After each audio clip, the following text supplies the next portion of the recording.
Hello, we are here at the Gwinnett International Film Festival 2014, and I'm here with Kat Stewart, the screenwriter for the short film A Cup of Tea. Kat, can you tell me a little bit about your film? I can. My film is about the differences between all of us and how great they are and how we should embrace those differences instead of using them as a way to put people apart from us.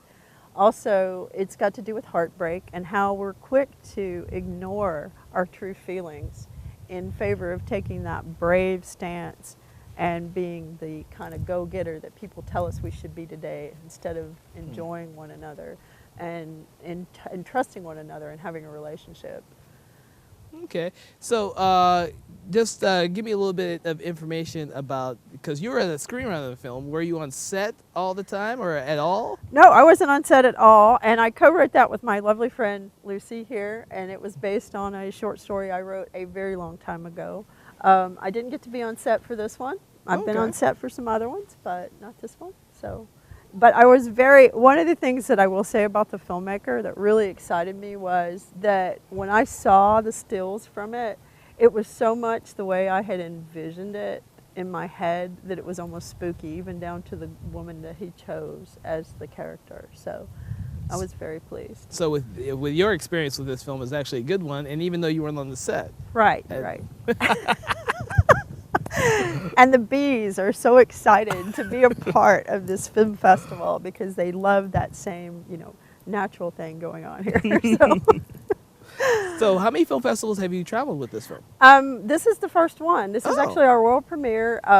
Yeah, it took a little time to get it finished because the filmmaker was trying to raise the funds to get it done. Okay. And so we are, just now starting that process. And so this is our first film festival. Can't think of a better place to be because it's been very nice and very warm and friendly, and everybody's been wonderful, and it's been great. Well, I'm glad you were able to come out and that this was your world premiere because it was a very enjoyable film.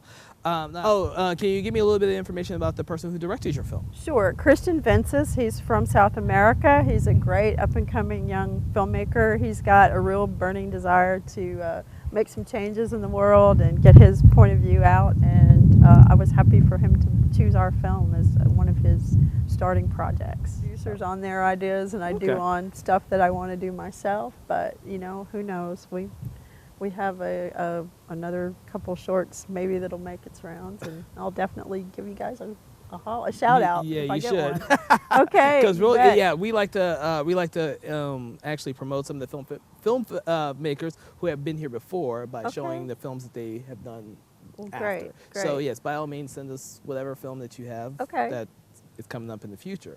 One thing I'd like to ask you is, are there any future plans of you possibly directing a film? I or you just like to stay a screenwriter? No, I'm a screenwriter. I know I have absolutely no talent in the directing world at all. The one film that I was on the set of, and I had to go look in the monitor to see what it looked like because I couldn't see it from the side, and I was like, why are these people standing around? What are we going to do with them? So yeah, directing is not my cup of tea. Well, we do appreciate you coming out and coming out to the film festival and supporting your film, and I'm glad we were able to help get your film out there for more audiences. I appreciate it. Welcome to the 2014 Gwinnett International Film Festival. I'm here with the two Robs, Rob Underhill and Rob Wagner, who both have films playing this year. We have a retrospective actually at Rob Underhill's, and we'll get him to talk a little bit about his films. But first of all, I'd like to just ask you, in terms of your retrospective, have you ever done anything like this before? Or tell me a little bit about that whole experience. Well, sure. I thought it's a really fantastic way to get to know a filmmaker and an artist who, in this case, of course, I had two works that were in the inaugural film festival here. So it was great to introduce the audiences here to more work that I've done in the past. It's a neat way to get to know the filmmaker more and have questions for them. Because we've got films in competition, and in this way they can watch that, then they can watch the current films and see some of the differences. Plus, it's really cool for the filmmaker to have an experience like that. For myself, that meant I had to dig up the old files, make sure that they're rendered out correctly and look fine and sound fine. And I had one from 2005, which is before HD, of course, so at least consumer HD. So it was neat to try to make it work, And what about you? I know we have your film Braganices here as well. Tell us a little bit about that.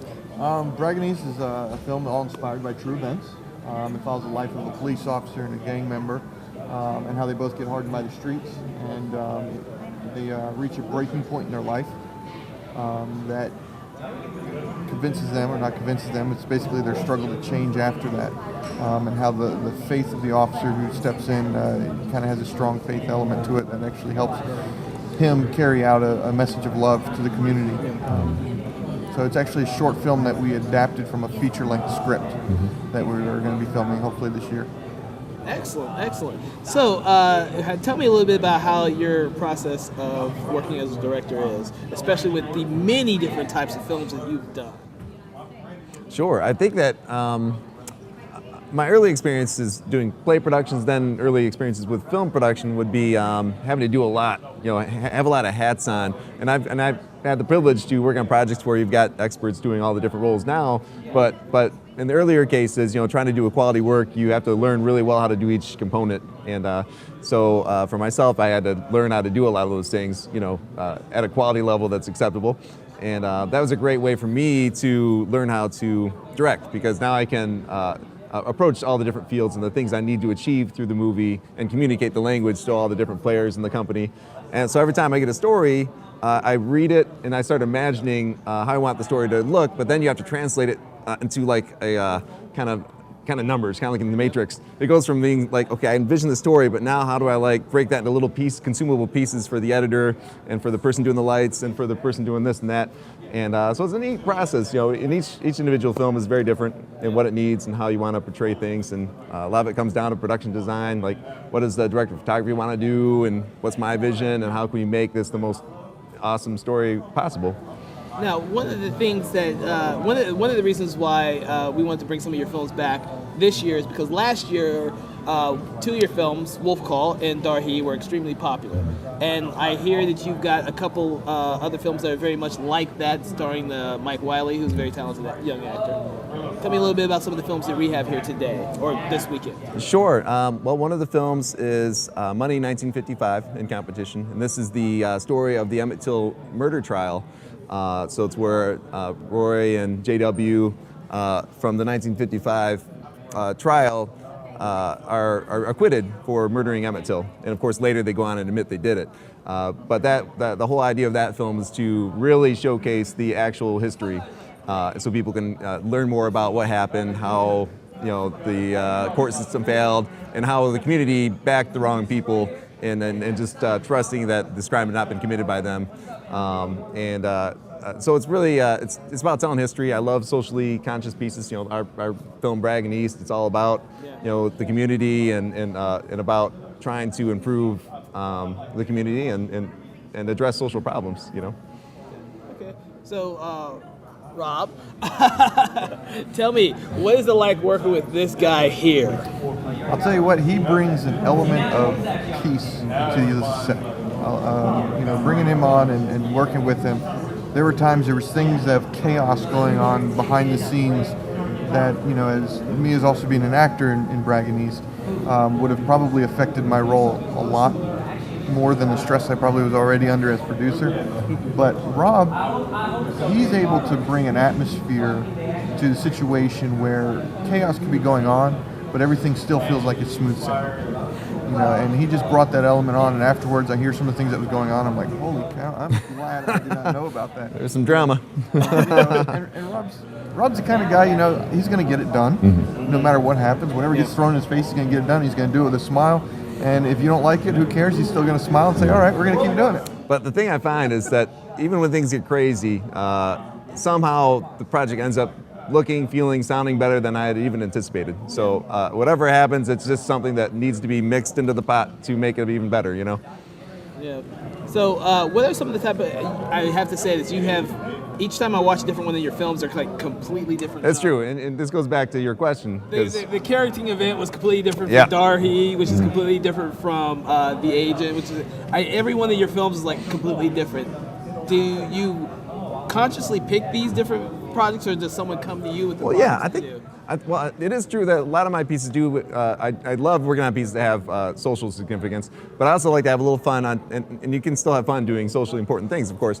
But like Fever Dreams is a good example. It's kind of like Twilight Zone meets Tales from the Crypt. It's not meant to be. Now there's some like lessons to be learned about attitude, adjustment, and being a decent person that you get from the movie, but it's really about kind of a fun romp with Twilight Zone weird twists and turns and creepy characters and bad things happening to bad people. So, which for me was a lot of fun to kind of stretch in that way and try to entertain a crowd with some classic storytelling. And not to mention Twilight Zone has been, it's reruns for years and years and years. And we're kind of overdue for something similar. So we really want to pitch this as a TV show, or we've got one more component we want to film in the fall, and then we might be able to construct a package that as a feature film. It's another option that we're exploring right now.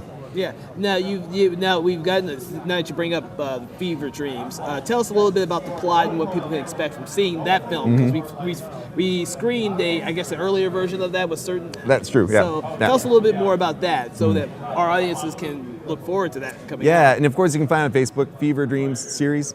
Now, and we're kind of exploring this with Bragg and East too, is it's a perfect vehicle for a feature film and then also a possible TV series. And with Fever Dreams, the different stories going on kind of are a little bit of a filmmaker shtick. You've got a script agent trying to get the next screenplay in for a chiller show. And what happens is he just is not getting it. He's an alcoholic. He's losing it. And then this scary-looking bum guy gives him a script, and he finally gets coaxed into reading it, and then bad things start happening. Lots of bad things. And that's kind of is the running theme of bad things start happening once the key event happens. And then the other one, the cameraman, which I love. It's so creepy. The sound design, the music, I just love it so much, and the acting's brilliant. I loved working with the whole team on that. That one's about a guy who he thinks he would be the best filmmaker ever if he just had some equipment. I know a lot of us have this experience. If I just had a great camera, some lights, I could make amazing things. Well, he feels this way, and so he kind of borrows some equipment from his job, and then bad things start happening. So, and if any fans out there of Twilight Zone and Creep Show and Goosebumps, you can kind of know where it's going to go. Okay, so we'll be looking forward to more of that in the future. Oh yeah, absolutely. Is there anything you want to tell us about some of your upcoming projects other than Sure, Bragg and East feature Yeah. and Fever Dreams? So Bragg and East feature. Hopefully we'll be filming that later this year. If not later this year, towards the beginning of next. Right now we're in the crunch time of fundraising and a few other things, and securing things within the community, because the feature is more than just a feature. It's actually a ministry where we go into the inner city area of Raleigh and actually film this and partner with the community. So there's a lot of ends that we have to tie in there as well, and get the right support and community backing, which I feel like we've got most of that already. So. Now, and this seems like a very big personal project for you. Yes. So tell us a little bit about your background and how you came up with the Bragg and East. Well, I was a police officer in Raleigh. I was there for 7 years.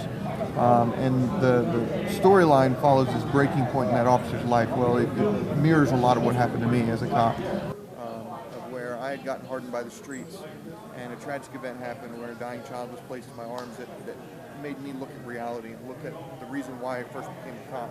And it made me approach things different on the streets, which was successful, and that is reaching out in more of a compassionate love manner versus that strong enforcer, hardened cop side. And it also follows the life of some of the gang members, because we actually went in there and interviewed the guys on the streets. How did you get here? What could be different? What were some changing points in your life? And we took all those stories and compiled this full, it's a fictional story, but everything in it is inspired. All the different events are inspired by true events. And so it touches home for me, because it was some stuff that happened to me and my family, my wife, and how those elements changed our lives. And we're hoping that the same thing from the viewers, that'll inspire them to be different as well. Nice. Well, we'll both be looking forward to more from you, whether it's Fever Dreams or the next project that we see. And definitely for the Bragg and East feature, and if you should decide to get talked into doing spin-offs just like him. And I'm glad you guys came out here to this film festival to support you know. You know, it's a beautiful location. It's a great event. You know, we've had a great time. Hopefully you've been enjoying everything and all that good stuff. Definitely. It's been, you know, as far as the layout and the hospitality and everything here, it's definitely a top-notch film festival. Thank you. Well, it was great meeting you guys and having you out here this year. Hopefully we'll see you on your next project here. Absolutely. Okay. And if you want to keep, you know, people want to keep up, just robunderhill.com. It's a great way to get in touch to get a little bit of all the projects. Yep. Thank you, sir. Thank you. So it's a lot of people up here. We've been knowing each other for 100 years, so it's going to be simple. Actually not. So we're going to let everybody introduce themselves. My name is LaMont. I'll be moderating and trying to do the best I can with all this wealth of intelligence up here in the film community. So we're going on the list. We'll let everybody kind of tell you what they do and hope we can keep it short, but I doubt that very seriously. With that being said, go ahead. Okay. So my name is Daniel Espute. I'm a local filmmaker and producer right here in the Gwinnett County area. I had the privilege of coming to the first year of this festival last year with my documentary feature, Grease Paint, which we have a booth outside. That was my first film festival, and so far the film has gotten into about 14 festivals now, and just on that one journey alone, I've learned a lot, and I'm looking forward to talking to all of you today about my thoughts and feelings about producing the feature film. Good afternoon, ladies and gentlemen. My name is Mark Houston. I'm a 25-year veteran of the radio, television, motion picture, live performance, and I like to call myself a JOAT, which means jack of all trades type person. My background is beginning as a cinematographer, moving up to a producer, and the last 7 to 8 years I've produced over 300 live music videos from everybody from Al Green to ZZ Top. I was a New York-based photography producer, so what I bring to the table is a knowledge of the complete process of production from the ground up, and what I've done is it translates all the way from a smaller production all the way up to a larger production in terms of motion picture, and that goes for budget, analysis, casting, procurement of permits, location scouting, location management, artist management, working with both advertising agencies, model agencies, any sort of groups like that.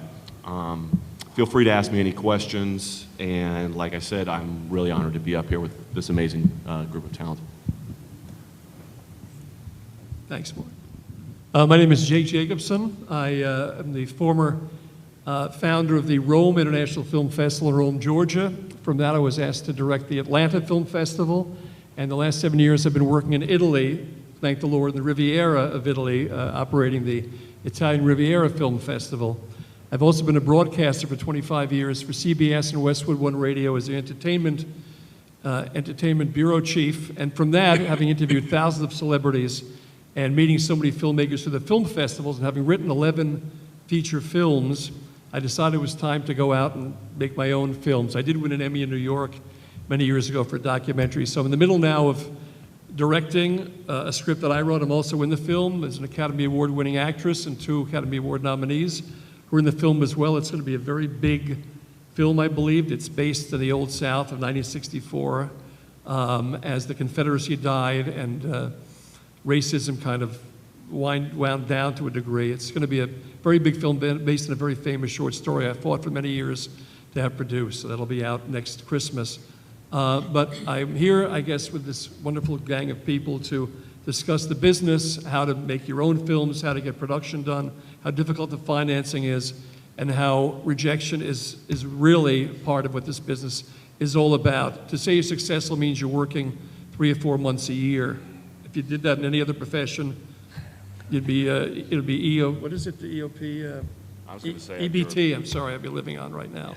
Sometimes we are, so that's my story, and next victim, Rob. All right. I'm looking for work. It sounds like you're doing some fun stuff. But we'll talk about that later. Thank you. So my name's Rob Underhill. You can find me at robunderhill.com. I'm a feature film and short film maker. I've made 6 features, lots and lots and lots of shorts. I've had the chance to travel all over the world at film festivals, and my feature, Darhi, the lynching of Emmett Till, was here last year and nominated for Best Feature. That film in particular has been at 60 or so film festivals and won Best Film at 14. So that really got the feature film part of my world rocking. That's a couple of years ago. Since then, I've been able to, and what's, I think, a unique element I might add here, and I know everyone's got experience at this, but a lot of my budgets and resources have been much smaller than some of these bigger projects that are being talked about. So I can definitely speak to how to make it happen with much less. It may take you longer to do it as well. It may take a lot of, twisting arms and beg, borrowing, and stealing, as they say in the indie business, and returning things back to the store. But you can definitely make it happen. You can make it good. Darhi, for instance, that feature that was nominated last year, we had about a $10,000 budget, but 4 really awesome professionals working on it and a lot of passion and the willingness to see it through. So it definitely shines because of that. But I love to make films, and I love to. I've got several TV projects. We got lots of pilots and 5 other features that I'm marketing. So I'm actually kind of in the segue period where some of these guys have made things kind of happen on a bigger scale for their careers. I'm kind of reaching that point where I'm reaching a full-time status. So I'm kind of in the no person's land of making it and then making a living off it at the same time. So I'm hoping to further cross that bridge this year. Hi, I'm Robert Wagner. I'm an actor and producer. Currently working on a film called Bragging East that we shot a short for that we're going to be filming the feature hopefully later this year. I've worked on many different size budgets, from no budgets to higher end budgets. I've always been that guy who was willing to jump in even at the lowest level of no pay, and I've even seen myself working with some Emmy award winning producers where I've worked from no pay all the way up and get credits of associate producer on films. And a lot of it has to do with thinking creative and thinking outside the box, thinking, okay, this is our budget, and really strategically placing that. And, recently I've been really traveling a lot of the markets, going to the American film market, NATPE, the Cannes Film Festival. Me and Rob just got back from there, where Bragging East was in the short film corner there. Just really understanding the marketing side as a producer is, I like to specialize on how do we create a product that is marketable in the film festival so it is ready to be sold. So that's a little bit of what I do. Yeah, hi, my name is Michael Laird. I come out of the industrial filmmaking community. I've worked for most of the major television stations. Line producer, director, hated it. He had to put some humor in it. Worked with most of the cats out there. It's fun if you want to make it fun, and it's hard if you want to make it hard. If you approach the industry with the attitude that this is going to be very, very hard, it's going to be hard. If you approach it with a smile and say that we're going to have fun doing this, you're going to have a lot of fun doing it. Hello, everyone. My name is Stanley Johnson. I am a television, music, and film producer. I've been in the entertainment industry for 25 plus years. I started out my career, I spent about 20 years with the legendary group Kool and the Gang out of New Jersey. I actually lived with the Jacksons. I was living with them when they filmed the movie The American Dream. Ever since then, I wanted to be into the film industry. So I guess I'm an example of artists who are now becoming entertainers and producers, and how the entertainment industry is one industry, both music, film, television, and how it relates to what's taking place here, especially in the state of Georgia. I teach at Clayton State University. I teach a course called Digital Music, Video Production, and Entertainment Business. And I lean more towards the entertainment business aspect of this industry because a lot of artists and entertainers lack a lot of knowledge in that area. So I like to lend my knowledge and expertise and lifelong experience to those who are trying to have a career in this industry we call entertainment. Formal training, not formal training, problem with producing or what producing means to you? All right, well, I come from the formal post-secondary. I'm a SCAD graduate with a Bachelor of Fine Arts in Film and Television with a concentration in editing. And one of the things that I noticed was there were a lot of my colleagues that I was meeting or working with that didn't go to, I guess you could say, the expensive art school, or whatever you want to call it. They would go to maybe a school that was more theory-based, and maybe they got their training more as experience, as working on an actual set and just kind of learning as they go.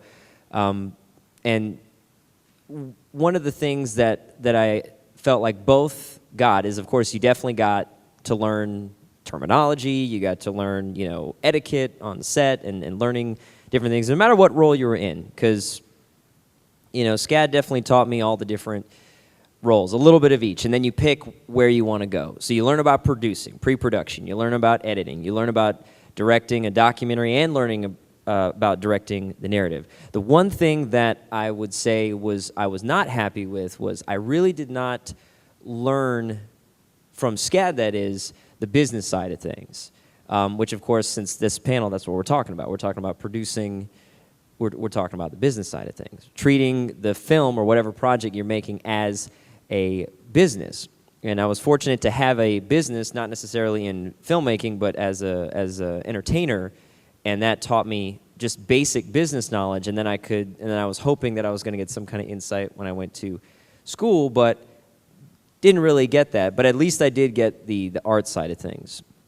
And I guess that kind of goes right into my, I guess, everyone I think probably runs into the same problems, I guess, if you will, when it comes to producing. Because when you talk producing, especially for films, you talk about money and time. I mean, those are the two main ingredients to a film. Obviously, story and look and all that is part of it too, but your two main ingredients are money and time. And if you have more money, you can get a film done in less time. If you have more time, you don't have to spend as much money, as I think a lot of us probably learned throughout the years.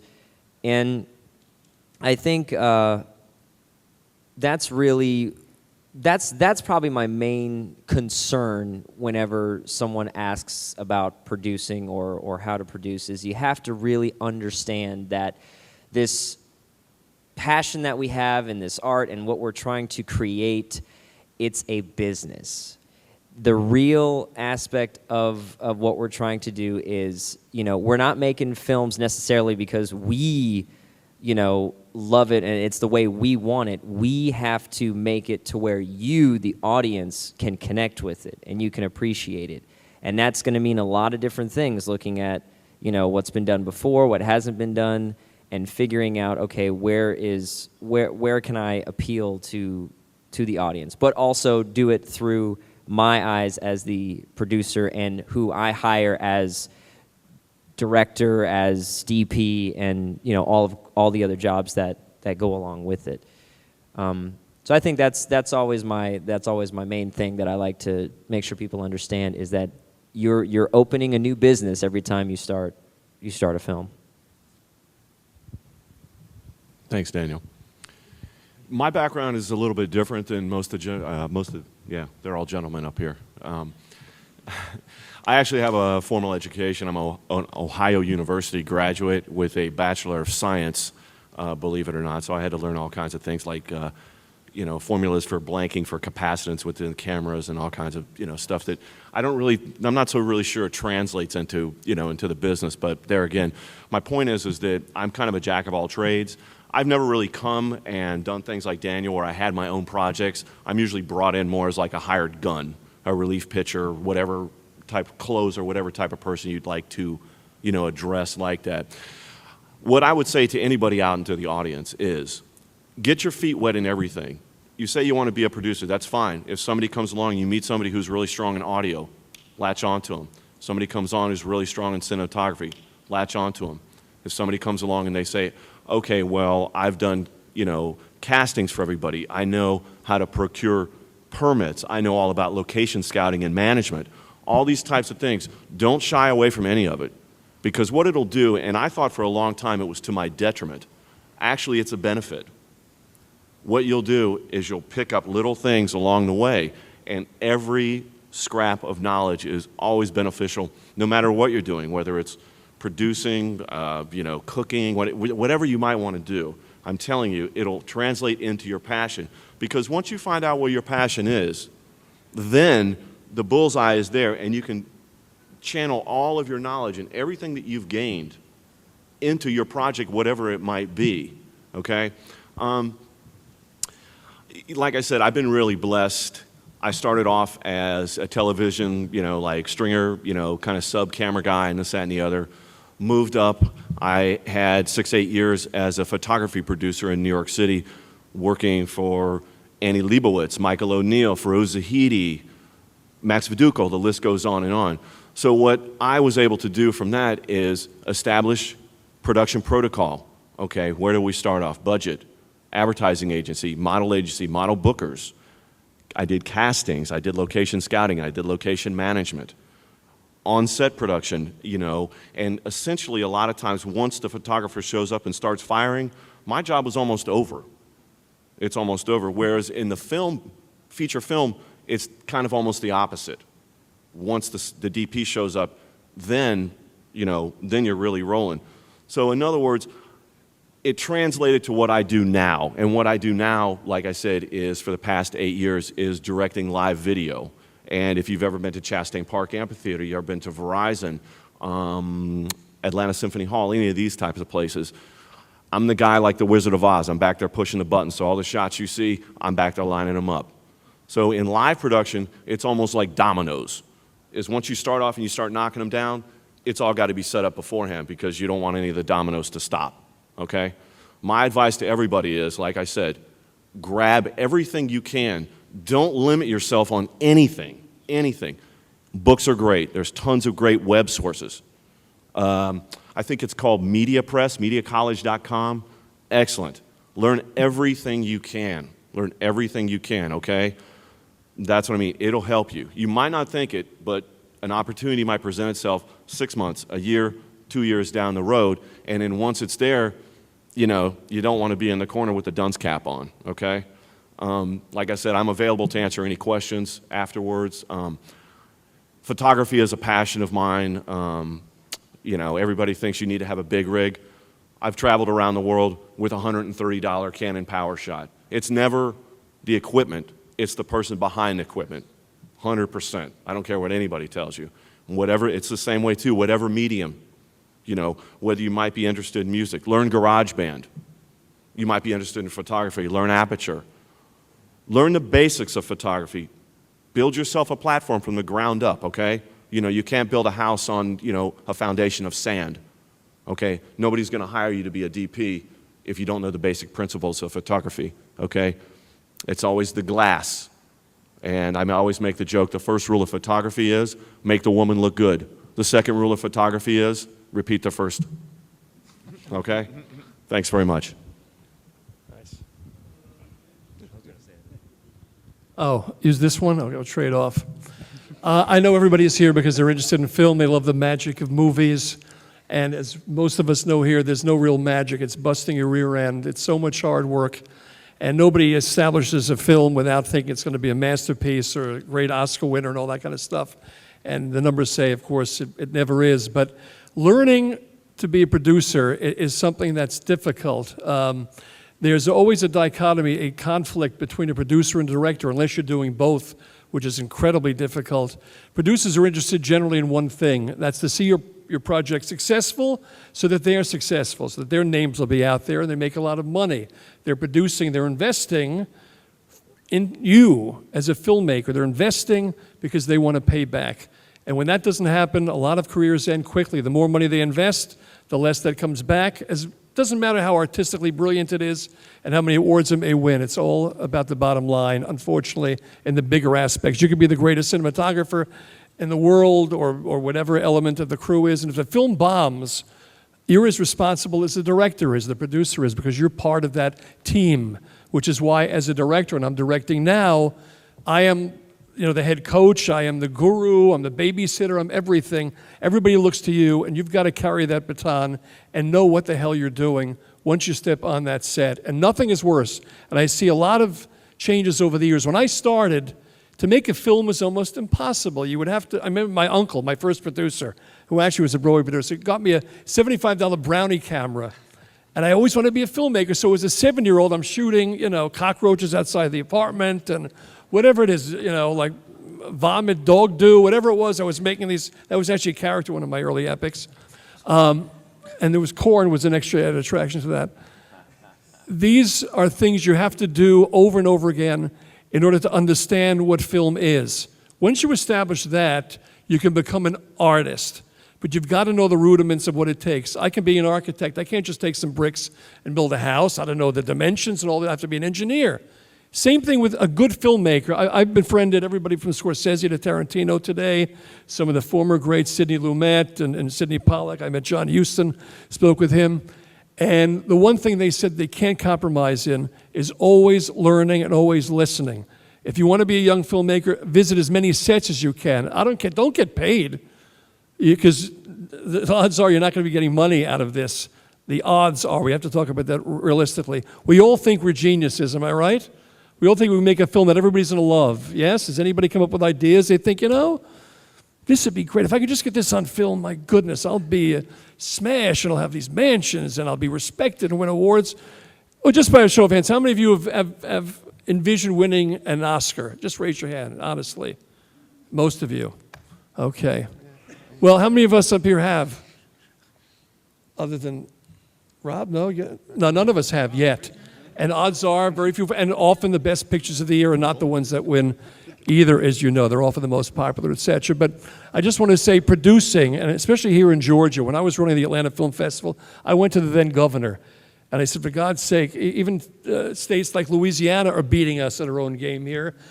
Let's help change the rule with the Georgia Department of Film at the time, and give these tax incentives so young filmmakers who don't have $100 million can shoot here. But also make sure that you're hiring local people to make this SOB run, to make it operational, because the people we have in this town are as talented as anybody in LA, anybody in New York. The difference, they have experience. A lot of the people here don't. But acting, my God, have you watched television lately? See how bad the acting is generally? We have actors just as bad as that in Atlanta. No, we have better actors, and it's not about training with acting, but with knowing the technical aspects. I'm not a technical genius. I'm a director. There's often a big difference. Most of us have risen up from the other things as cameramen, etc., to be able to operate a set. But everybody has ideas. That's why what I'm directing now, these two projects, I wrote them. I know what I need to get out of them. And in order to direct a big film out in Hollywood they want me to do, I have to accomplish myself and prove I can direct here in Georgia. I want to bring all my production here in Georgia. And I'm working on a studio now, a new studio, I won't mention the name, it's south of Atlanta, to do that, to allow 80% of the people who work on my films and our films to be from Georgia, in order to legitimize what these tax breaks are for Georgia. We're asking about Georgia and locally. It's critical. Again, they don't have more equipment than we do, and they bring a lot of stuff in. But there are these codicils, these breaks in these contracts that allow those from Hollywood to come here and take our jobs. Cool. And this is our arena. This is our crib. This is our home. They're shooting in our backyard. We should be able to play in it. You know what I'm saying? And that I kind of resent is what a lot of these studios did in order to get their foothold. Now, I'm glad we're getting production here. We just topped New York, as the second biggest state in the country.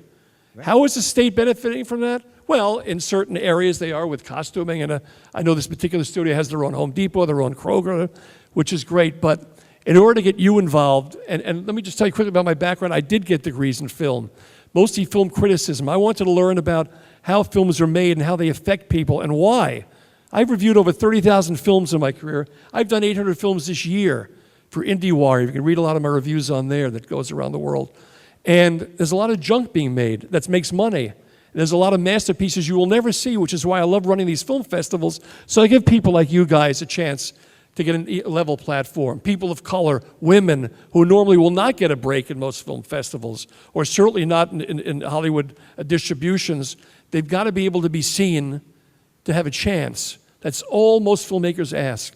Let my film be seen by people, hopefully the right people, not always producers, but people who can be moved by what they feel and what they think.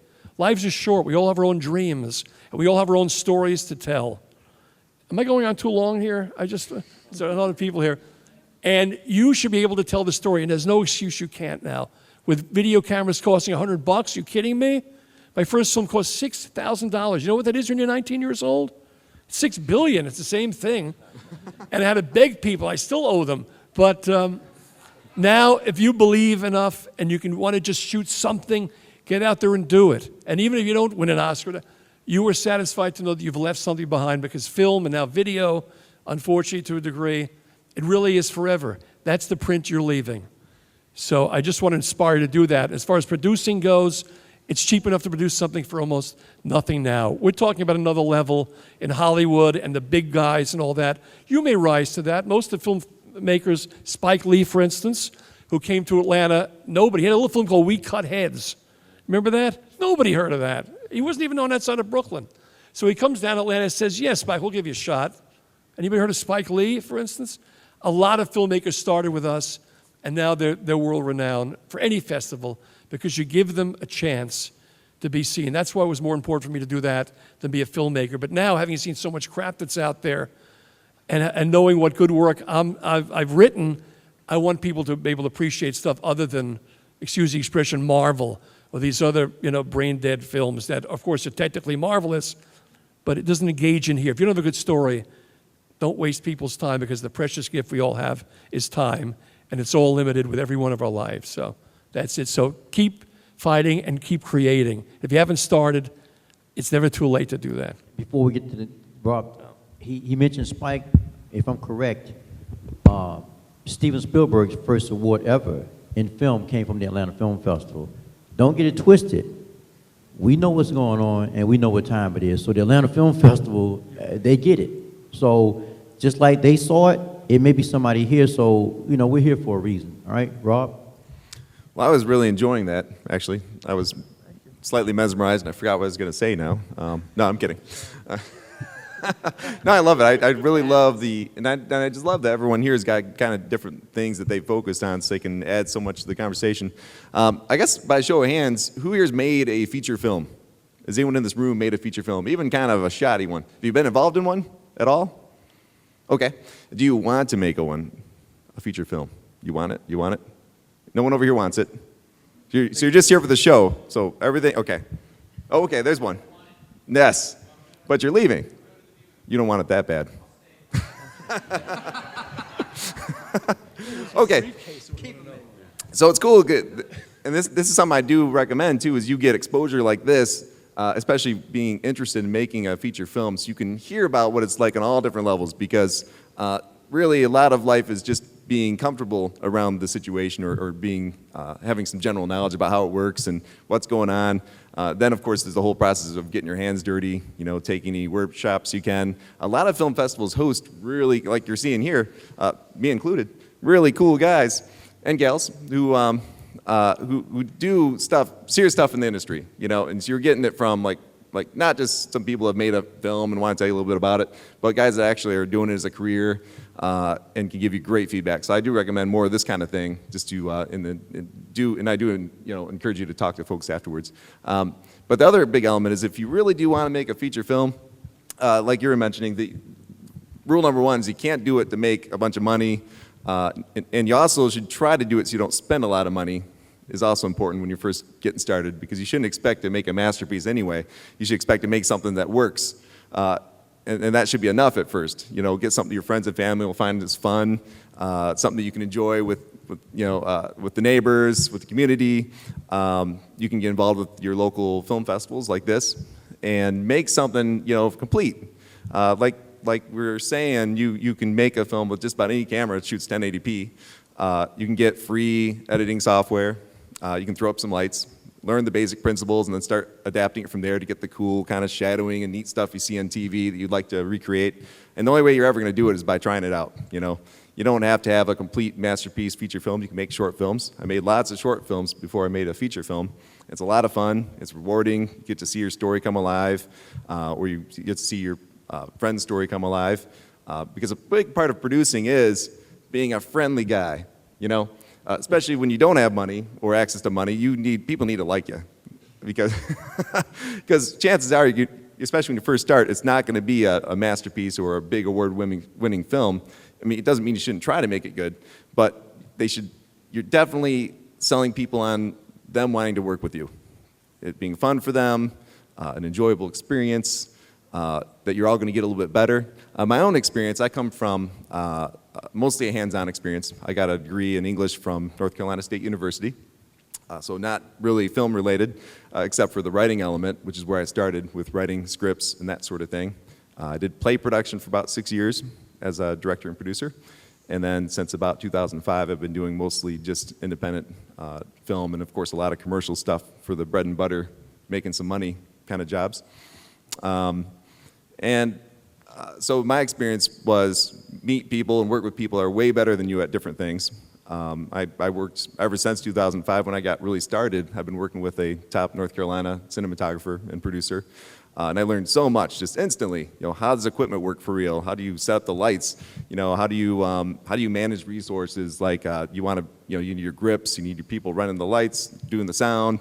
How do you get all that stuff in one place and manage people? How do you make it so they want to be there? What's your incentives? You know, are you just fun to be around? And is that going to hurt your quality of your filmmaking because you're having too much fun? You'll find that out too. You'll throw a party to make a film and you'll shoot, maybe a minute's worth, and then the rest of the time you're all talking and whooping it up. That's part of the learning how to make it work. But you also need to realize if you're going to do it on any level, it's a tremendous amount of work. Because like the director, a director has to channel in all these energies from all these professionals and experts, and they have to give them direction. A producer is a similar thing in that they have to round up all these resources and put them in one pot. And so it's a ton of work, lining up the locations, finding some talent that will pull it off on any level. Because a lot of budgets aren't giant anyway. If you're going to shoot like a music video, if you get $3,000 to $5,000 to do it, that's a lot of money for a lot of musicians. Everyone wants music videos. No one has money. So if you even have that much, that's not enough to like bring in, Bruce Willis to be in your music video. You're going to still have to find some talent that can pull off the physical acting in a good way. Just because they came from a talent agency doesn't mean they're good. So yeah, there's just a lot of neat elements that if you make a short film and you find yourself really enjoying it, then you're on the right track. So start there. I guess that's my advice for now. All right, so I guess the question is problems with producing. So I think the first thing you got to ask yourself when you're looking at the film and the project you're going to do, whether it's your first, your second, your 100th, so where do you want this film to go?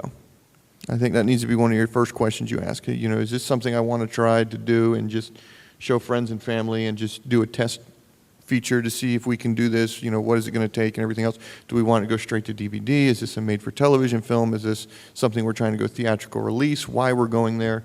I think that's one of the most important questions. First, where do you want to go? And if you're trying to go where you really want to do something that's going to go into distribution, understand that distribution actually starts in pre-production.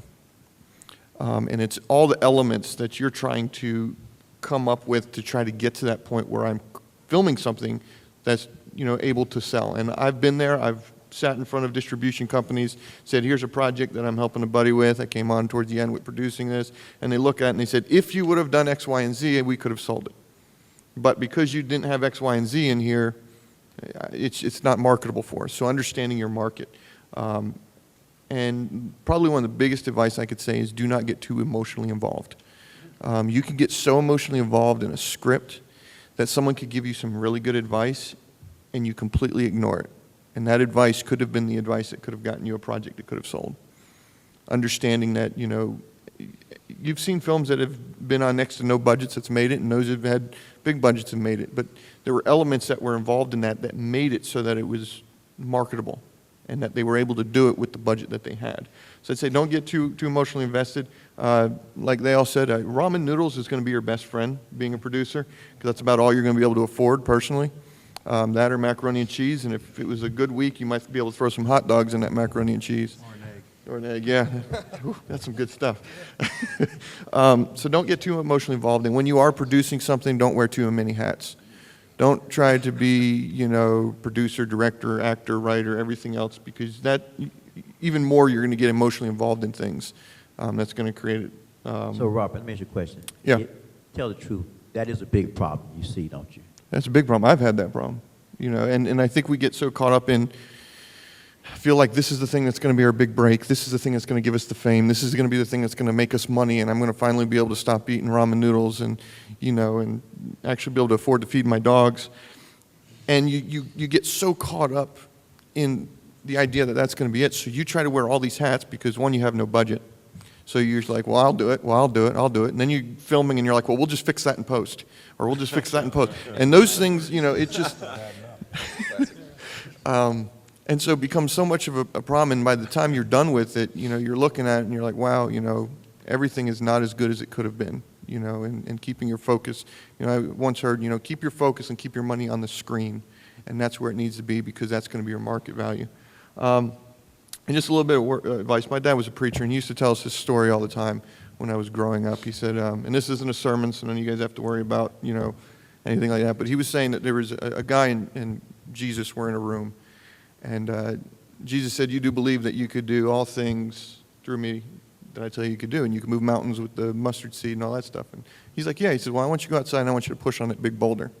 So he goes out there and he pushes on that big boulder, and the next day, he's like, didn't move. He said, well, keep doing it. So he does it. He's doing it for a week. He does it for 2 weeks. He does it for a month.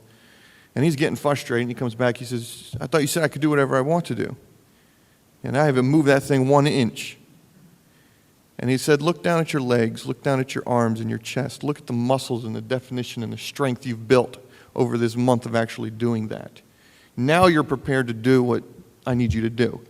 So I want you to take that story and think of it every project that you do and every opportunity that you have. Even if it's something not successful, take something from it, learn from it.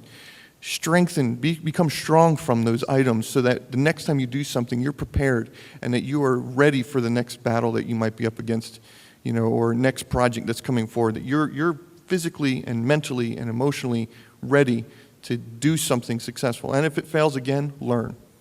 You know, and don't make those same mistakes over and over and over again. You know, learn from those mistakes, find out why it didn't work, if it didn't work, and don't do it again. So. Yeah, that is so strange because I started as a camera tech and fancied myself a scriptwriter, storyteller, haiku writer, short storyteller, wrote scripts, thought I was writing scripts. To be perfectly honest with you, I thought I was writing scripts. I got advice from a young lady or older woman named Kirsten. This was back in 79, 80. My older sister was editing for her. So Pat said to me, well, send Kirsten your projects. You know, send her one of your projects and see what she says. So ego, super ego, id kicked in. I sent her 6. Small type, not double spaced or triple spaced. This is before email. This was a letter to New York City. About 2 weeks later, I get their letter back. I'm living in Tewksbury, Massachusetts, next to Lowell, Mass. Get the letter back from Kirsten. First thing in the letter, dear Michael, MF. I'm 60-something years old. I can't read small type. And you better start double or triple spacing. Do you think you are MF Shakespeare? You cannot work on 6 scripts at the same time. You gotta do one, finish it, do the next one, finish it, do the next one, finish it. At that time, I got so pissed off, I was so angry. I put everything down and said, how dare this woman, ego. How dare this woman, stop doing work for about a week. I'm selling cars now. Older salesman comes to me, like your dad talked about Jesus. He says to me, he's wearing diamonds, he's got the tie, he's got the jacket, and he is the best salesman on the lot. He's not afraid to show his diamonds. He's not afraid to show his success. He says, I tried to hit or try to meet at least 20 people coming to the lot every single day. Out of those 20, I will get one person to buy the car. Right? He says to me, buy the car. But what he says to the client, I'm not going to sell you a car, I'm going to find a vehicle that will suit your means. And if it's not on this lot, I'm going to take you to another lot to find a vehicle. So I take that attitude in production as a producer, as a line producer, to find money. Like I said earlier, the money is there. A lot of us in this room will get one no and we put everything down and say, I'm done, I'm through. You'll get 4 no's and you put it down and says, I'm done, I'm through. I'm not going to do it, I'm not going to do it, I can't stand it. You know, there's an old saying in New York City with Lotto. Anybody here from New York? If you want to win it, you got to be in it. You remember that saying? If you want to be a producer, if you want to produce film, if you want to do features, you got to be in it. You got to say, I'm going to hit 20 people. I'm going to call 20 prospective investors. And it doesn't have to be people inside the industry. It could be a church. If you're doing a piece about Christ, or if you're doing a piece about John, you can go to a church and say, I'm doing a piece about John. Let me hook into your network. I may get $300 from this church. I may get $400 from that church. But I'm going to get $19.99 each person that's in that church. I'll sell them one DVD, give them one for free, and say, take that DVD and give it to your next door neighbor. That's marketing. That's being a producer. That's finding the money to get your project done. Like the brother said right here, don't get emotionally, grabbing a hold of that script. Get with your crew, get with your people, read the script, do your pre-production, go over it. Constructive criticism, that line doesn't make any sense. Go into rehearsal, actors come to you, that line doesn't make any sense. Get back down, do your pre. Because once you get into post-production, you don't want to be able to go back out there and try to reshoot something again. So it's at times it could be straining on you to be a producer or try to find the money. The problems could be vast, but if you're in it, you're going to have fun because your crew is going to look at you like you're a fool sometimes and laugh with you and laugh at you while you're laughing with them and at them. Seriously, you're going to have fun. Your feet are going to hurt. Your back is going to hurt sometimes. You're going to lose maybe $50 or $60 on food. But the food that you brought for your crew is going to be like the last meal that you're having with them. You're sitting there and you're breaking bread with them. They're your brethren, they're your sisterins. You're sitting with them, and they're going to be with you on the next project because they see you working as a producer for them. And just keep on writing because we need more young scriptwriters. We need more positive scripts. We need more scriptwriters. We need more scriptwriters over and over. You may not be a camera person, you may not be a producer, you may not be a director, but you got a story to tell. We need more, especially women scriptwriters. We need to get it from the female perspective. We need to get it from the teenage perspective. We need more scripts. We need more scripts. Put you young writers in here, put that in your head. We need more scripts. Wow. I'm always in teach mode. Like Andre, the moderator, and I, we're both teachers, so I'm always in teach mode. And my main mission and purpose is to educate, inform, and enlighten, and to give back. I'm not really pursuing an industry career because it's the life I lived. I've been successful. I've been there and done that. And so my thing is to help those who are trying to do so. So I want to just give a little different twist on what was being said here. When I was coming up in the music industry, as I mentioned before, I was living with the Jacksons, and at the time, NBC wanted to do a movie with them, The American Dream, and I couldn't connect the dot as to why all of a sudden this film industry wanted to do something with a musical family or artists and things like that. And then as I grew in the industry, I realized, and that's one of the things I want to talk about, is that it's one industry. There was a time when Sony was known for basically electronics, and then all of a sudden they became Sony Music and then Sony Films, and they had the #1 artist whom when they purchased CBS, they had Michael Jackson on it. And then I began to notice how the industry was changing. And so what I want to talk about is how the industry right now is looking for individuals that are multi-talented. If you look at some of the biggest producers and actors and actresses now, they're basically a lot of people that was in the music industry or still in the music industry, some of the highest paid artists.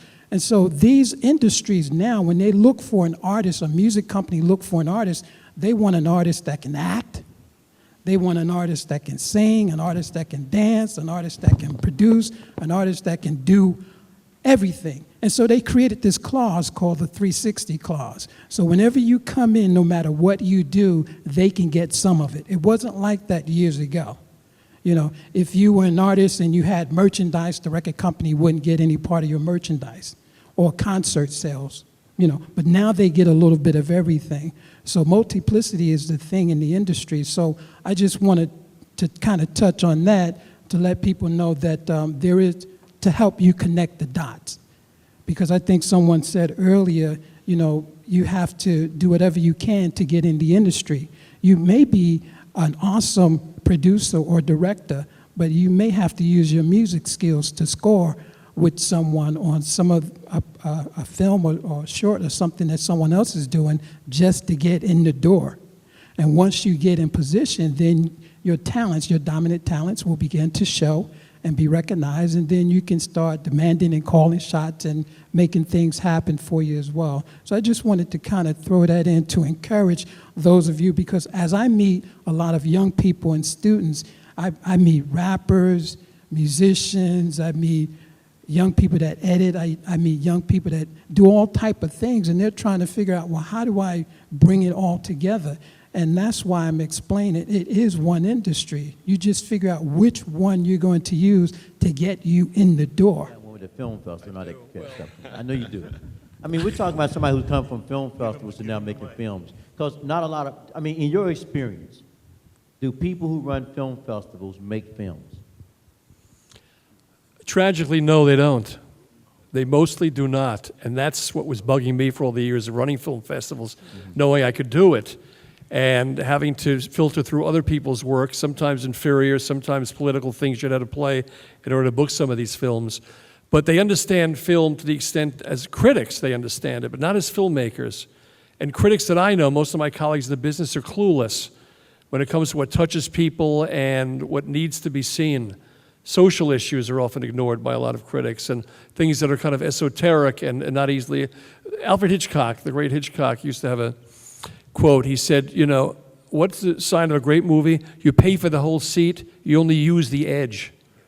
Have you heard that? Yeah. And that's when you engage people like that, it's critical. Let me just tell you, I'm working on a film that I wrote and I'm directing in North Carolina, Cherokee. And it's about the history of Native American and African American relations through the years and how they could have and didn't help each other. It's a pretty intense film, embodied in two major characters, a dying Cherokee woman and a young African American executive with a casino who has to close her business down. This isn't positive enough for the Native American. And I said, I don't care. It's historically accurate. It's a story that's never been told. Have you heard that story before about African Americans and Native Americans and their interreaction, both being subjugated and enslaved for many years? So, okay, you can do it, but under one condition, that the woman and anybody who is portrayed as Cherokee has to be 40% Cherokee. Now, how do you prove that? You know, the blood doesn't, I don't know. So, and in all honesty, most Cherokee or many wonderful people that haven't sold out to the casinos can't act. I mean, I don't know if it's a trait or something genetically, but interestingly, when I went out west doing some locations to find some casting, for some reason in the Aracoma tribe in New Mexico and Arizona are terrific, very natural. A lot of the Cherokee are upset about the camera. You know, when an actor is good, children, you can get 500 children that just don't get it, and 1 or 2 miraculous ones that are not affected. So I found them there, and I said, they're not Cherokee, but they are Native American, 100%. Can I use them? They said, we don't like them. We didn't get along with them. So I'm like, well, how do they know what tribe? They know. So I have an actress, very well-known actress. She was in a wonderful movie called The Education of Little Tree. Maybe you heard of that. Independent film about 10 years ago. She's 100% Paiute. Have you heard of that? Anyway, and then the gentleman, I wanted a no-name young African-American actor, somebody who I wanted to help make a star. And the producer, who's a very well-known name in Georgia, in Atlanta, whose father is very rich, and he wants to be the DP of this. I let him do it because he's done some great work for the United Nations. So I came up with a couple of wonderful names of people you haven't heard of, but great young stars. I'm thinking, not to be cliche, like a young Sidney Poitier, somebody with that vitality and sex appeal and smarts, you know. And they said, no, can't you get, Kevin Hart? I said, wait, no. I said, I need somebody with a lot of integrity. Someone who's embodying, I need somebody who's embodying the race and the struggle. He's not it, but he's a name. I said, I don't care about name. He said, and we're talking about SAG and all the regular. I said, I need somebody who fits the part. And being a young director, first-time, not young, but a first-time director, how much leeway do we have, and how much leeway will you have when you're making your first film? Very little. As you decide, where do you compromise? You have to compromise at some point, but where do you draw the line? Do you compromise your integrity? Do you compromise the script, which I could not do? And I figured if I have to wait another 20 years to make this film with the right people, I'll do it. A lot of filmmakers won't do that, and you see the result when they sell out is that it's totally ineffectual, and especially a historical story like this. So we kind of compromised. I have somebody who's sort of a name who has to get scale for this because we don't have money, but they have such integrity with the script itself that they're doing it, this person. How long has this been going on, though? Well, the whole process has been going on for about a year now. Let me just say to you real quickly, as a festival, I've always wanted to be a filmmaker, and I figured a good way to start is to become a journalist. I have a degree in broadcast, so I know every star in the world. I've interviewed everybody, every filmmaker, and they've helped me with the process. You won't get that help, probably. Spike, I know personally, I have their phone, all the big-name film director phone numbers, and actors. Anthony Hopkins calls me every couple of weeks. Sir Anthony? Of course. I was on his diet. I lost 35 pounds this year, thanks to him. Thank God for him. But I'm not supposed to say that because he said don't mention his name, but I just did. Anyway, he weighed 100 pounds overweight. You know that, about 4 years ago? And then he was signed for Thor. Anybody see Thor? So $60 million they were offering him. $60 million for that one role. And so he lost 80 pounds in 8 months with a special diet. Anybody who wants to lose weight or get healthy, don't ask me because I'm eating ramen with fettuccine sauce, unfortunately. But back to the Cherokee Rose again. The producer, again, where was I? I got lost there for a minute. That's okay. It's interesting. Anybody listening? It's very interesting. Oh, just being entertained. What was I talking about? Gigli? No, what was I? Getting an actress. Oh, all right. Okay, right. Getting an actress. So, all right. So, learning about all these celebrities and things like that, which helps. That's why I got in touch with a guy who was my producer. That was just luck, and being in the business. Most of you are not in the business, but as far as doing something important, if you're going to make a film, don't make the next. I don't want to bring Tyler Perry into this, but don't do the same thing over and over again. The thing I'm disappointed with Tyler, who's a genius in marketing, and what he does, is that he has such power now. Spike 2 is sold out. I talked to him about remember The Inside Man, which is a wonderful picture. Denzel. He had nothing to do with it. Denzel. Yeah, well, that didn't hurt either, but it's a wonderful film. But Spike was called on because he was Spike Lee, and that was Brian Gray's the producer, right? That's correct, and he had almost nothing to do with the film. Did you know that?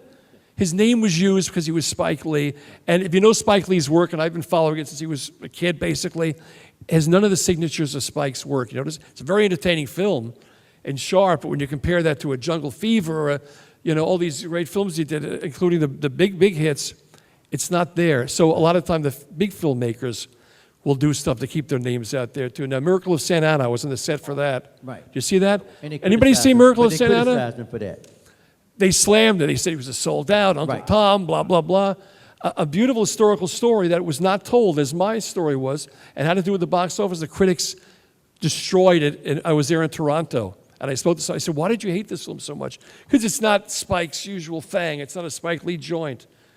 So, as you were saying so eloquently about how you have to stay within your own cage there and do your own thing and market your own stuff, he's trying to get out of that, and they simply won't let him. And I know he has 10 Bentleys, whatever it is. For an artist, that doesn't mean a damn thing. I mean, it's nice to have enough you can eat. But I mean, for the true artists who are usually starving, who die penniless, and I see a lot of these some of the great movie makers and stars. James Garner just died. When was the last time he worked? 15 years ago? And The Notebook was one thing that a favor did for him. That was years ago. Yeah. A lot of these great actors that we love, I mentioned Sidney Poitier, still great. What was the last movie he starred in or appeared? Too long ago, right? Oh, with women, forget it. If you're over 40, unless you're, well, did you see And So It Goes? Hope you didn't see my review of that with Diane Keaton. I mean, it bombed, but I like to see these women working. Everybody I like to see working, but they're forgotten because movies are made now for what demographic? 12 to 16-year-old girls and boys. And you just don't believe me, check out the paper. What do you got there? Guardians of the Galaxy, Godzilla, what else? I mean, what was the, huh? Right, everything Marvel. And in fact, I'm in a studio now who's making the next big Marvel film. What? Oh yeah, and of course the found footage horror films, and all that. It's cannibalism, it's bastardization over and over again until a little film gets lucky and becomes a hit.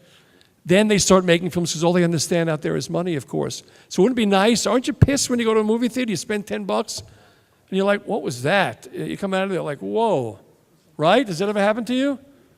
Thank goodness there's 24 plex. You can jump from 9 different theaters and go, boy, 8 of those stank. 1 was okay. It wasn't so bad. But they're providing, it's a consumer business, and it is a business with a capital B. This is not the art business. The art business you find in film festivals. And I see that a lot. Do I try to promote name films once in a while? Why do you do that? To get asses in seats, to make money so that I continue to work there and continue to help filmmakers who need the help.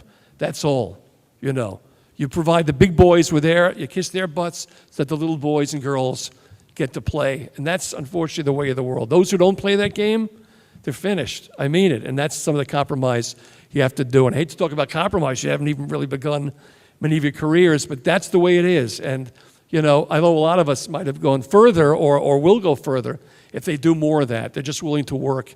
But the bottom line is, as they said, getting a check and then worry about your artistic integrity. But you've got to marry those, even if you have to suffer a little bit. Because in the long term, you got to live with yourself. Speaking of little boys and girls, since you brought up, the last meeting panel we talked about, I always like to talk about Rainforest Films because a lot of you guys slept on them. They've been here for years. Since '97, they did Trois, then they did Trois 2, they did Motors 1 and 2, then I think they did something in between, Two Can Play This Game, then they did The Gospel. So that's a lot of films before they got into the top 10. After they did that, then I think This Christmas came out and Stomp the Yard, and they haven't looked back. They've been in Atlanta for a long time, but they've been making movies for less than $300,000 or $400,000 for a long time. So don't go out here and start asking for a lot of money if you don't have something like he said that can be sold to this type of market that it can be sold to. I mean, because how many people in Atlanta or Georgia are making movies and TV shows for Nickelodeon or Disney or anything like that? And we got Raven-Symoné, we got Dakota Fanning, we got her sister, and we got all these young people coming out of Atlanta. Even on American Idol, we're just littered with young talent out of here, but no one's making movies for them. Now, I'm not saying that they're going to return your phone calls if you call them up, but hey, it's a market. And I left out China from Tyler Perry. The most successful person to me out of House of Pain was China. She has her own show on Disney. They're not giving shows away on Disney.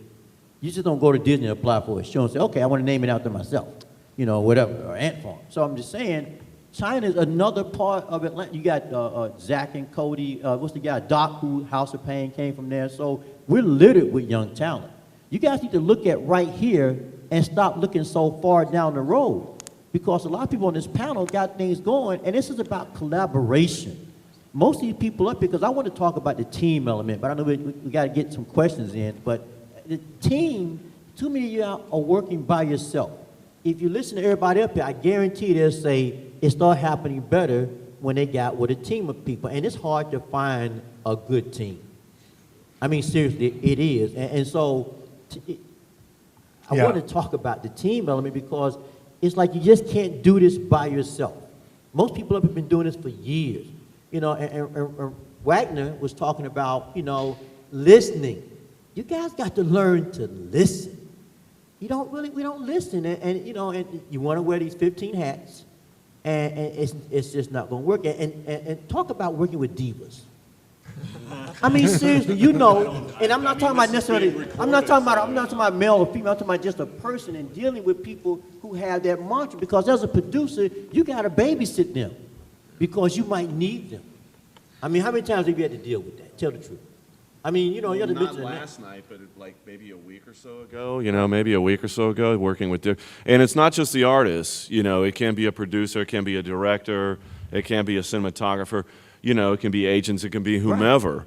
And Andre brings up an excellent point, and it's something that I've been thinking about up here for the past 15 or 20 minutes. Don't try to make Ben-Hur. Your grandkids will still be shooting it if you try it, okay? Yeah. Start small.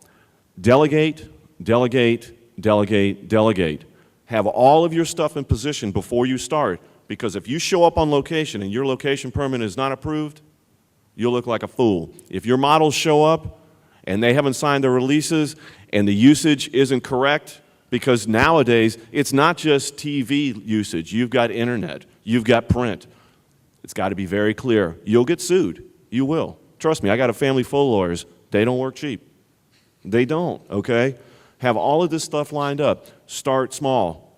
2-minute feature, or 2-minute short, 3-minute short, 5-minute short, whatever you choose, but start small, please. You'll learn. You really will. Have good people around you. The team is essential. If you try to do it all yourself and wear all the hats yourself, trust me, you will get bogged down. And even on a 3-minute short, it'll take you 3 years to finish it, okay? So please, please, please, do this. In other words, and people that are artists too, yes, you have a vision. That's true. That's correct. That's great. But don't allow yourself to get bogged up too much in your own head. There is, trust me, I'm the king of overthinking things. You know, the gentleman in the back there will attest to it. You know, you want to be able to delegate, express your ideas, move forward into your production.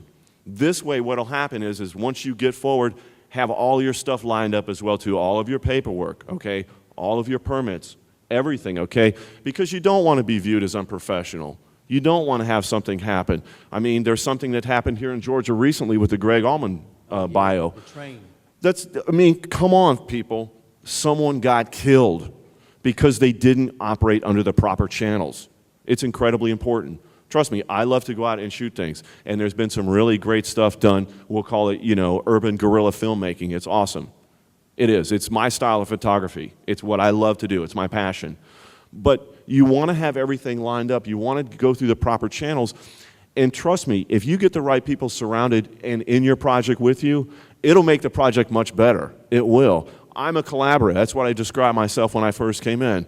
I have my own idea of what I want to do singularly and solo, but I'm a collaborator. I work much better with 3 or 4 people lobbing ideas at me, and I like to bounce stuff off of people. Let's face it, one of the greatest moments and one of the greatest things in life is sharing. It is. It really is. Sharing your ideas, sharing your beliefs, okay? And this ramen thing that everybody was talking about, trust me, it's true. I became an awesome killer chef because I was broke.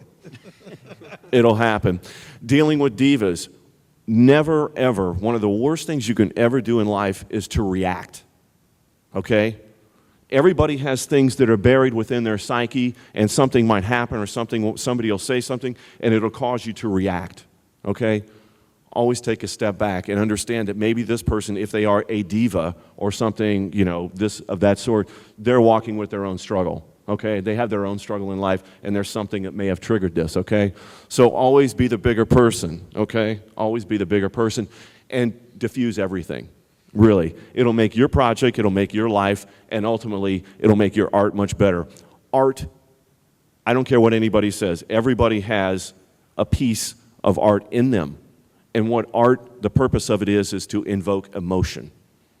Whether you're Steven Spielberg, whether you're Mozart, whether you're Caravaggio, I don't care who you are. Everybody has it in them, okay? Start small, get killer people around you. Trust me, you'll make it happen. It's been my pleasure to be up here with everybody. This has really been a great panel. It's been my honor, okay? Thanks. We talked about let's go music, because everybody has issues with music. I know we got to wrap it. Stan, real quick, let me ask you a question. Yes, sir. I want to make a film. I can't afford the music. What kind of deal are you willing to do with me? What kind of deals are artists willing to do if I can't afford to pay for the music because I can't, but I want your music? What kind of deal can you cut me? Well, one of the things you can do is what's called a spec deal, and that's based on the perspective or possibility of a spec deal, meaning that whatever you speculate in the deal, like, for instance, if normally I charge $10,000 per song, just as an example, being that a person may not have the fees to pay me at that time, the percentage goes up based on what you're expecting to get, or what do you say you may get from it. So you can make a deal, a spec deal, with no money. Yeah, because if you guys remember Spike's movie, was it Do the Right Thing? I think the soundtrack made more money, or as much money as the movie. So some of you guys may have a movie that may be better off pushing the soundtrack almost as much as you push the concept of the film itself. So, you know, and I think sometimes music people might be willing, if they get control to produce it, and you stay out of the way. And again, like we were saying, wearing too many hats and not listening, you know, sometimes you have to let that musician or artist go ahead and produce that soundtrack for you, and maybe let them have a little bit more of the parts of the pie. Like Mark was saying, you got a lot of rights. We got foreign rights as well. We don't even talk about that. You know, you might lose out on the American or national rights and get the foreign rights and make more money on the back end than you will right here in our own country. Because, you know, sometimes people outside of the place respect us more than some of our own neighbors right next door to us. We've been down that road too. So I did want to touch on the music thing. We got time for any questions at all? Not really? No, we do. We do. So if anybody raised their hand, we need to shoot them or something? Is that how it works? Okay, we got one question here. Nah, we got Since he didn't leave. We got question.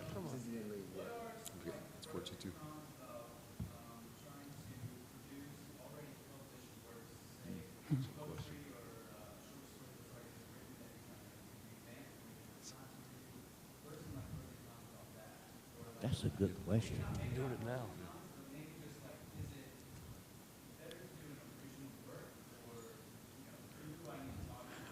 Well, I think Stan brought something up about the spec thing, because I mean, correct me if I'm wrong, some of the festival folks can speak on this. I mean, but they talk about the story I adapted. Right, about the festival rights, or certain rights, like Stan says, spec rights. You got certain festival rights that you can get by with, right? Yeah, I'm so glad you asked that question. This doesn't have so much to do with the film festival so much, but my first film that I'm working on now, it's based on a very famous short story. And I had the nerve to take this 18-page short story and write a full feature film, expanding it for cinema. Unfortunately, it's a very well-known story, very famous. It's known by millions, and the author has been dead 50 years. So in order for me to produce this film, or to at least get it made, I had to go to New York City to this woman's estate on Park Avenue, and my producer and I, they put us up in the Waldorf Astoria. That alone, if we didn't get it, so who cares? At least we had one nice night in town. We left the women behind, and it was 7 in the morning. It was like Citizen Kane. There was this huge library, and her great-grandniece is sitting at the head of this table with 4 lawyers, and they wanted $70,000 if they said yes. And the last time they said yes to this woman's work was to John Huston, a great director, 35 years ago. That probably gives away who it was. So she had written the script, and she pushes it towards me. And she's shaking her head like this. I looked over to Rhett, and she said, the producer, right? And she said, you know, it's $70,000 if we agree to let you license this story. And I looked over to my producer. He went, like, I've got it in my back pocket. Don't worry about that. Let's just get it. So I said, well, I understand that, but what did you think? She said, if this movie is half as great as the script is, we couldn't have the nerve to charge you. They let us have it for nothing, which was amazing. So that was my beginning into the film business and knowing that this could happen. Now, that's unusual, but you have to get the rights to everything, whether it's a song, Because there's a sequence I wrote in this film that isn't in the short story, in this old diner, and I have a couple of people play a couple songs out of the jukebox. Big deal. It's like 15, 20,000 a pop. So I had to find, with ASCAP, we have to cover everything, EMI. Specifically, these songs that are so obscure, I'm like, who has their, like, movies or public domain? There's no such thing really as a public domain song. As you know, even Happy Birthday costs you $1,000 to sing that in a movie. So I had to play with this, and I finally found the people who wrote the song. They're in their 80s, and they said, Jake, you can have it for like $150 or something. Whoa. And I figured I'd use that song a few times in the film. You wouldn't really notice, like driving in the car and things. But the licensing is critical. When you're writing an original script, you're only responsible for you. But remember, if you're not directing it or producing it, they will rip that script to shreds, forming it into what they want it to be. Now, you have to have a director you can trust, a producer. If you ever watch a movie by Tarantino or Spielberg or Soderbergh or any of the great directors, you'll notice one thing. Film after Tyler Perry, you'll notice one thing, film after film, the same people are involved. There is a team there that they trust. And when you're creating art, whatever that is, you want people you can confide in and not seem you're going to be a fool if you mention a concept or an idea. They'll laugh at you. But these people won't. They'll understand you. And understanding you as a human being and as an artist, whether you're doing a loop group or you're in a gaffer, whatever element you are on the set, you know, it's that team that is so vital because there's a power, there's an aura, there's a vortex, there's some sort of living organism on a set that the only one direction you have is getting this done and getting it done well and seeing your vision come alive. So that's why if you can write and direct, great, you'll have your vision realized beautifully. And whether it's a success or not, it will be because your work was done. But get that team. You find a great like photographer here, a director of photography, and you work well with him, he's yours forever. Check it. Don't believe me. Check the credits of these movies. There's 8 million credits right at the end of the movie. It takes a half hour to see it. Every film after film, these people never quit working unless they decide to die or retire. So that's what you got to be lucky with. And experiment. Don't accept the first group is it's going to work because they're messing you up. You know what I'm saying? You've got to have people you can trust can work with you, and then the magic happens. So I'm just saying that I don't care if you're doing a 5-minute film, whatever it is, get the right people, and don't be afraid to tell them, get lost, you're fired, drop dead. I love you as a friend. I love you as a human being. You're not doing my career, my art, my vision any good. That's hard. A lot of people are too loyal to friends when it comes to business. Can't be. But you bring up another point. In that conversation that you have with them, did you actually make the pitch to that person, or did someone else do it? Well, here's what happened. Being a festival director, I'm a known quantity kind of here and in Europe. So when I said I was interested in doing this, the festival director at Sundance put in a good word to this family, who's here in Georgia, by the way. They're located not far from Macon. She's a great Southern writer, again, and her work is brilliant. It's a very dark comedy, as I said, but it's everybody dies, you know, at the end, or the main characters in the family. But again, to make this an important film that I would be remembered beyond was I wrote the 16.5-minute establishing shot. Do you all know what an establishing shot is? If you don't, just nod, you don't. Okay, well, that's what establishes where you are and what period you're in. A lot of movies don't do that. You're thrown into it. You don't know where the hell you are, what these people are. So I did the exact opposite with this. You know, people said, it sounds like Touch of Evil, you know, when Wells went through that. It's kind of like that. I tell everybody who's not from the South what it was like to be living here in 1964, through the cemeteries, through the churches, through the racism, through the town square, through the people interaction. And finally, by the time I get through this people's home, we go from room to room describing who they are, just through visuals and sound, no dialogue. We know who these people are, where you are in Georgia, what happened, and then the movie, bam, we start off, and it's like, you ever been to Epcot Center, one of those rides you get on? That's what this is. This is a ride through the South, through film, and you just sit back and just put your trust in me, and I'll take you there. That's what this movie begins, and that is so hard to start off a career and start off a film with something like 16 minutes of this. I mean, some people after the first minute, they're like, you know, if the monster hasn't shown up or somebody isn't dead, get on with it. Well, here, we're trying to learn you something while entertaining you as well. And I hate the self-promotion, but I'm just so excited about it. But it's hard to write, and especially characters who are going to die. You have to make them sympathetic without breaking your heart at the end. And that's so tough. And I'm trying to be true to her vision. That's why trying to sell this get the script going and original work is that you have to speak in her voice. It's her work. I'm borrowing it for the movies, okay? And she has a faithful following. If I wrote a Stephen King adaptation, I better be damn close to what Stephen King's fans want to see while being my own filmmaker, my own artist, and again, creating it for the screen. That's what some good directors have done that. Rob Reiner did a nice job with Misery, and some of the Maximum Overdrive, some of this trash, they don't, you know, but it's being faithful to your work, whether it's your work or somebody else. Be true to them, because they're the reason you're actually writing whatever it is. So we got time for one more? No more, that's it? All right, me being thrown out. Some Yeah, questions back there?